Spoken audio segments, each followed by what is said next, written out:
ব্যাঙের ছাতার মতো বাংলাদেশে থাকা ঢাকার মধ্যে অনেকগুলো ট্রাভেলস এজেন্সি আছে, যে এজেন্সিগুলা বাংলাদেশের হাজারো যুবকের স্বপ্নগুলো কেড়ে নিচ্ছে। হয়তো অনেকে বলবেন কিভাবে কেড়ে নিচ্ছে। এখন বর্তমানে মালদ্বীপের সিচুয়েশনটা খুবই খারাপ এবং মালদ্বীপের ভিসাটাও বন্ধ। অনেকে মোবাইলের ডিজিট সংখ্যার মতো বলতেছে 2 তারিখে, 4 তারিখে, 5 তারিখে, 10 তারিখে ভিসাটা খুলবে। লাস্ট পর্যন্ত ঈদের পরে খুলবে বলছিল। আদৌ কি মালদ্বীপের ভিসা খুলবে? আসলে জানি না। সত্যি বলতে আমি মালদ্বীপে থাকি। মালদ্বীপ সম্পর্কে আমার অবশ্যই, যেহেতু আমি মালদ্বীপে আছি, আপনাদের চেয়ে ভালো ধারণা আছে। তো যুবক ভাইদের উদ্দেশ্যে বলতেছি, মালদ্বীপের জন্য ভিসার জন্য যদি কেউ জমা দিয়ে থাকেন তাহলে ভিসা হবে না। আপনারা যেখানে টাকা পয়সা জমা দিয়েছেন, যে দালালের সাথে কথা বলছেন, আপনারা আপনাদের টাকা পয়সা উঠিয়ে নেন, ভিসা হবে না।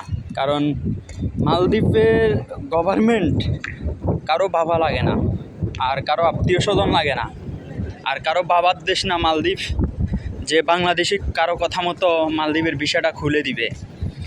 সুতরাং মালদ্বীপের ভিসা অনির্দিষ্টকালের জন্য বন্ধ। কেউ বলতেছে 1 লক্ষ কর্মী নিবে, অথবা 1 লক্ষ কর্মী নেওয়া হয়ে গেছে সেজন্য ভিসা বন্ধ করে দিছে। আসলে এসব বাটপারি বন্ধ করেন। ইন্ডিয়ার 1 লক্ষেরও অধিক কর্মী আছে, কিন্তু ইন্ডিয়ার মানুষ এখনও আসতেছে।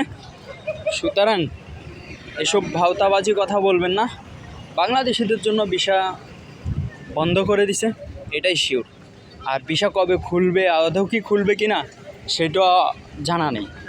যদি ভিসা খোলে তাহলে হয়তো 2-4 দিনের জন্য ভিসা খুলতে পারে, আবার ভিসা বন্ধ করে দিতে পারে। সুতরাং যারা ভিসার জন্য টাকা জমা দিয়েছেন তাদের উদ্দেশ্যে বলবো, আপনারা অযথা মালদ্বীপের অপেক্ষায় থেকে আপনাদের সময়গুলো নষ্ট করবেন না। আর কোনো দালাল চক্রের কথা ধরবেন না। নিজ দায়িত্বে নিজের মতো করে আপনি নিজে ভেবে দেখুন। যদি মালদ্বীপের ভিসা চালু হয়, অবশ্যই মালদ্বীপের গভর্নমেন্ট ওয়েবসাইট থেকে জানিয়ে দেওয়া হবে এবং বাংলাদেশের নিউজে জানিয়ে দেওয়া হবে। কেউ না জানালেও আমি যেহেতু মালদ্বীপে আছি, অবশ্যই আমি আপনাদেরকে জানিয়ে দিব যে মালদ্বীপের ভিসা চালু হয়েছে, মালদ্বীপের ভিসা খুলছে।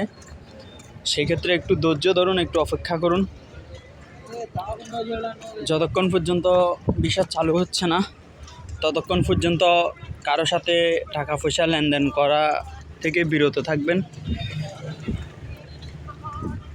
তো ধন্যবাদ আপনাদের সবাইকে ভিডিওটা দেখার জন্য। যদি কোনো রিলেটিভ কোনো নিউজ জানতে চান তাহলে কমেন্ট করবেন, অবশ্যই আপনাদেরকে জানিয়ে দেওয়ার চেষ্টা করব।